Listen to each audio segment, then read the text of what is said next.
Hi everybody. Today I'm going to be filming my video on the ILO about communicating effectively. So I thought I would film a video for this one because communication, a lot of it is about your body language and the way you speak and your tone. So I thought a video was really appropriate for this one.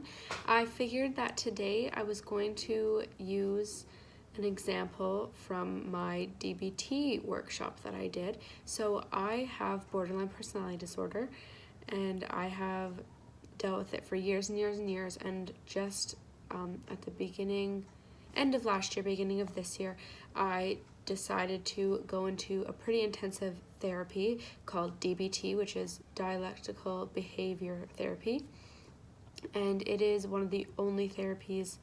In fact, I think it is the only therapy that works for those of us who are borderline, and I found it helped me so much. And so I went once a week for 6 months, and we learned tons of skills. And so I'm just going to go over a few of them today because a really large portion of our 6 months was about interpersonal effectiveness. And with that came a few skills. So I just thought I'd go over them today. So I just made my little notepad here. So one of the ones that we go over is called, well, we've got a few. So kind of our ones for everyday interactions, I would say would be, there's one called fast and there's one called give. So first we'll do the fast one. So it's all about kind of sticking true to your values and making sure that you're just being fair to everyone, fair to yourself, fair to others. So it's all about like maintaining your self-respect. So here we'll be able to go over. So the first part of fast is fair. That's exactly what it is. So you have to be fair to yourself when you're talking to other people, and also fair to them, because you have to have mutual respect in all your interactions. The second part of that would be, it's an A for fast, but they call it no apologies. And it just basically means that it doesn't mean never apologizing, but apologizing when it's the right time to do so. Not apologizing just to end an argument, not apologizing for no reason.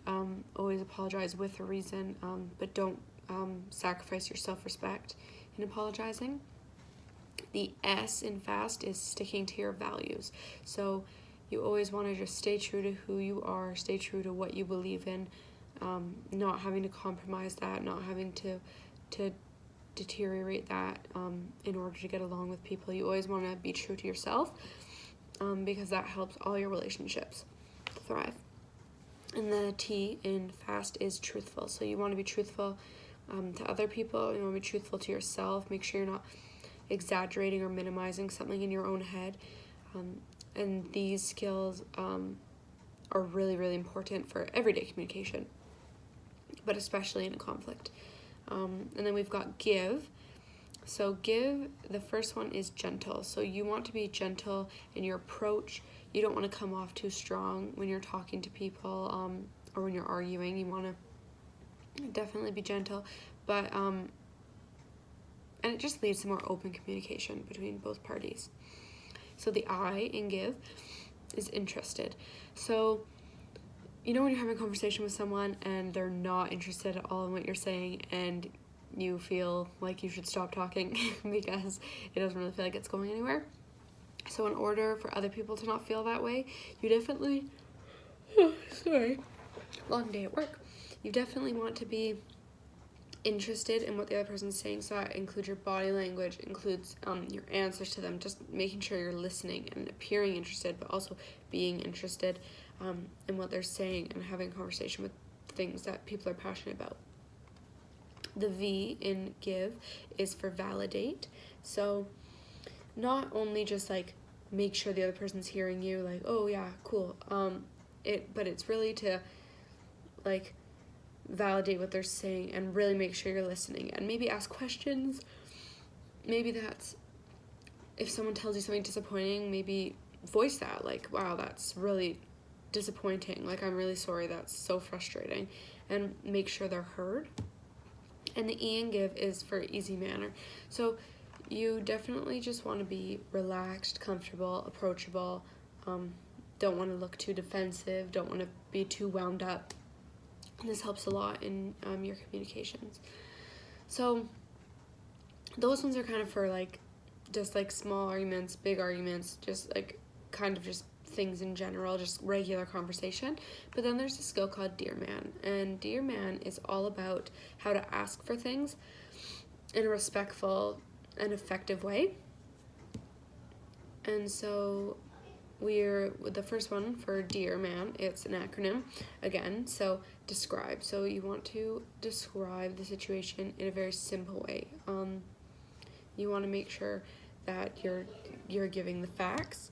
You're not giving anyone's interpretations. Just this is the fact. Like, I would like to go, or my friends are going to the movies this weekend is a fact. My friends are having a party this weekend. Those are facts. Then for the second part would be to express. So your friends are going to the movies, say, I want to go to the movies with them. Your friends are going to this party, say, I would like to go to the party with them. Usually an I statement that is expressing how you're feeling inside. So for the A, we have assert. So why is it important that you go? Why is it and not to be rude, not to be aggressive, but to be assertive. So the reason you want to go, well, I haven't seen them much, so I would like to attend as well. It would make me happy if I could see my friends I haven't seen in a while. That's like asserting, which is great. So then there's reinforce, the end of Dear. Why should this person give you what you want? Well, if you say we were back in high school living with our parents, you would say, well, I promise to have my room clean if I'm allowed to go to this party, or I promise I will take out the trash all this week if you allow me to go to this party. Like, why should the other person let you go? And then for the part of man, you want to be mindful. Definitely make sure, like, don't think about the consequences if you can't go. Don't think about the consequences if you do go. Just really stay in that conversation with the person you're talking to. And don't, like, because that tends to get your emotions. It really kind of amps up your emotions if you think about the future or the past or other situations. So just stay in your moment, asking for what you want. And the A in man is appear confident. So you don't want to be squeamish. You don't want to be, this is especially important, like, say you're asking your boss for a raise. Say you're talking with your teacher and you're asking them a question, or your professor.